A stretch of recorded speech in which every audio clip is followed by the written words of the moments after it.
Hello, everyone. Welcome back to another episode of Coach's Corner, where I, Coach Furtado, share my experience from the week and everything that I am learning under the sun about youth sports. But today I'm going to do kind of a special episode.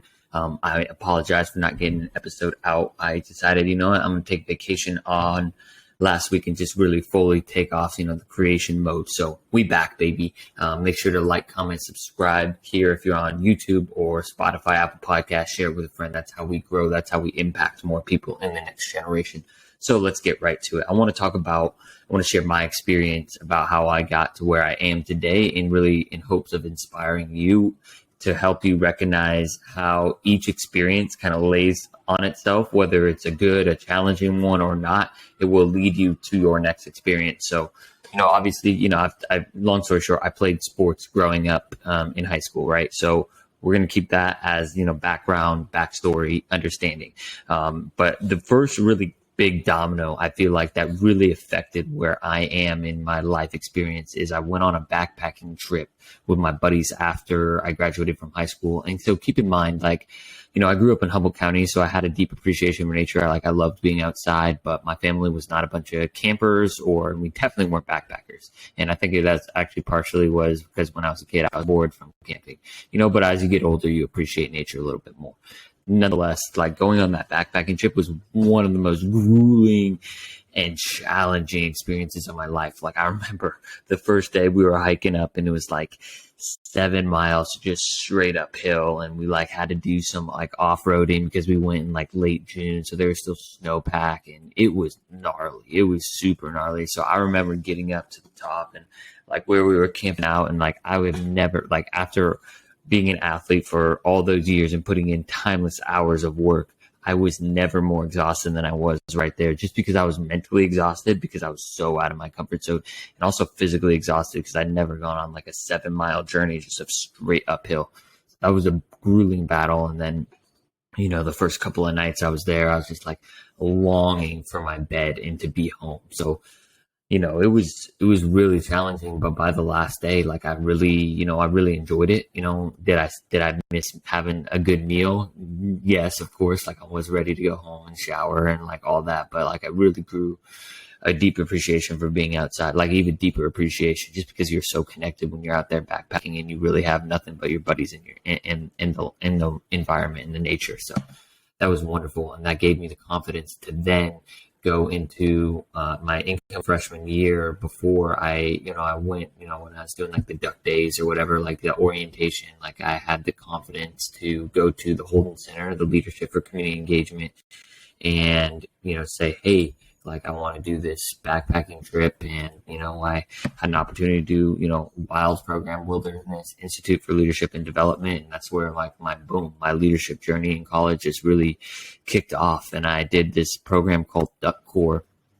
And Duck Corps is where the first time I volunteered at the Boys and Girls Club. And I really had the aha moment. We went every week, and I just really enjoyed working with the kids. They gave me a lot of energy. And I was like, I think there's something to this, just being a positive role model. And so, I decided to apply for being work at the Boys and Girls Club locally in Humboldt County. And I did that for a summer. And so after working there for a summer, I decided I wanted to keep doing it. So I applied back at Boys and Girls Club of Emerald Valley in Eugene. And so, with that, boom. I ended up working on and off at the Boys and Girls Club of Emerald Valley for 4 years in multiple different roles, as, obviously working as staff, working as an intern, as a volunteer. And that's where I got my coaching journey started. From a coaching class, I was inspired, and I had an opportunity to just teach a basketball program. I had a lot of fun. I didn't think anything of, eventually being a basketball coach or nothing. I just was having a good time. And, one thing leads to the next. I ended up, coaching some kids sports teams in Eugene, Oregon. And that was a lot of fun, coaching those middle school teams. So, I went from Boys and Girls Club to kids sports, but none of it would have happened without that backpacking experience unlocking doors. So after, the kids sports experience, after, being, graduating from being a senior at University of Oregon, I didn't really know what to do because I was in the middle of the pandemic. There wasn't a lot of job opportunities. There was just a lot of bits of uncertainty. I had a I had a job, interview scheduled at one of my favorite smoothie bowl places called Vitality Bowls, and it was canceled because of the wildfires. And so, I unfortunately didn't get that interview, but that led me, I needed a job. I just needed to do something. So I went back to the Boys and Girls Club, and, they offered me, at first I was just going to be a sub. And then they offered me, before that he could even, finish giving me the job offer, I just said, yes, yes, please. I need a job. And I had no idea who I was working with. I was working with first and second graders, and at the time, I think middle schoolers were more my jam. And honestly, that's a lot of my speed is not I really like working with the middle school, high school age. That's such an impressionable and important time. But, I learned so much in it. Working with first and second graders, man, there were so many days where I want to beat my head against the wall. And it was very, very challenging because I didn't know how to be a teacher, right?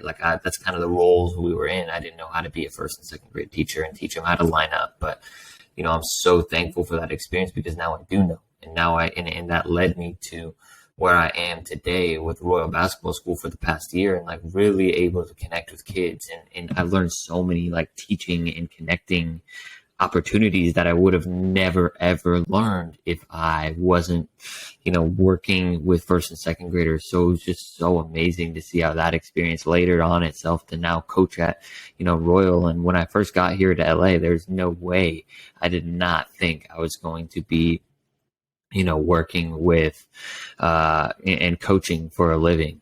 That's literally all I do. I mean, I have administrative tasks that I do as well, but it's for a company that coaches and works with youth. So I couldn't be more grateful for every experience that layers onto itself. And I, of course I skimmed over some of my other experiences that really influenced and shaped me. But, I know y'all want to hear, the layers, right? So it went from backpacking experience with the Holden Center to Duck Corps to Boys and Girls Club to Kids Sports to back to Boys and Girls Club to Royal to now where I am. And I'm now, in conversations and in the process of starting my own youth sports kind of training business. And whether it's basketball, it's very early on, but I just know I have a little bit of entrepreneurship in me, for those that have been following me since Better World Challenge, since Impact. I feel very confident in my abilities to now, start a youth sports business. I've been around it for a year. I've been really around youth for 5 years. I understand a lot of the needs and a lot of, I've been also part of Bridging Impact. I'm talking to so many different coaches about the challenges, about, the youth sports industry in general, and what's really most important about youth sports. Most kids aren't going to, play for scholarships, right? So most kids are going to be playing youth sports pretty much just for fun and for the life lessons of it. So I really understand that. And so I'm really excited to, begin this journey of building not my own, but building a brand, Bridging Impact for the next generation of youth. And, the reason I want to do it is because I feel like I have been put on this earth to do that, to create something. I've been putting in so much entrepreneurship and creatorship that just hasn't really panned out because I've been doing different things. And now I'm kind of marrying, my passion and my ability and skill. I feel like to work with youth. And, I'm by no means am I perfect with working with youth, but I really, really enjoy it. And I really do feel like I am very effective about how I develop. And I just really love developing young humans and watching them grow. It's literally one of my favorite things in the entire world. So I'm super, super thrilled. So I share all that with you to, understand that everything doesn't make sense right now. I don't know where I'm going to be in 5 years. Me saying this to the camera, who knows? I may end up pivoting the journey into speaking or whatever it may be, but the experiences I'm going through right now are going to lead me to the next one. So I want you to think about right now, how can you maximize the experience, number one, that you're in right now? What are the questions? Where do you want to go? Who are the people that you should contact with? Because I've had a ton of amazing mentors. And like, I probably can, maybe that's what I'll create next, is like a podcast on mentorship, how much that has helped me and the people around me in my life, how much they have helped me. Cause you need a team of people when you want to like live out your dreams and go from leadership experience to leadership experience, and really like culminating it all, like having the right people guiding you along the way. You don't have to listen, to every bit of advice, but you can always take a nugget. You can always take supportive people who have done it before you to keep going. I'm really grateful, and I'm really grateful for you, the listener, and that listens to this. Like, the fact that you take your time out of the day, like that's what makes my day. I want to share this. I want to pass this on, because at the end of the day, all I want to do is impact the next generation. And I find that youth sports is one of the vehicles that I have an opportunity to do that through. So I'm very excited to start, a business. So, we can talk nuts and bolts if you're interested. I don't really want to, put all that out there. To be honest, I'm figuring it out, and I'm a big believer in transparency and how I run and how I lead, and explaining a lot of, why I make certain decisions. But with that, I really just appreciate y'all. And so I'll be in your eyes and ears next week. And I'm thinking about maybe creating some content around mentorship. Please reach out to me about if you have any questions about any ideas you want me to make content about. Like, that's what it's all about. I'm trying to be a servant leader here as a podcaster. So again, appreciate y'all. Have a wonderful weekend. Make sure to like, comment, subscribe. That's how we grow the impact for the next generation. Much love, y'all. Coach Furtado out.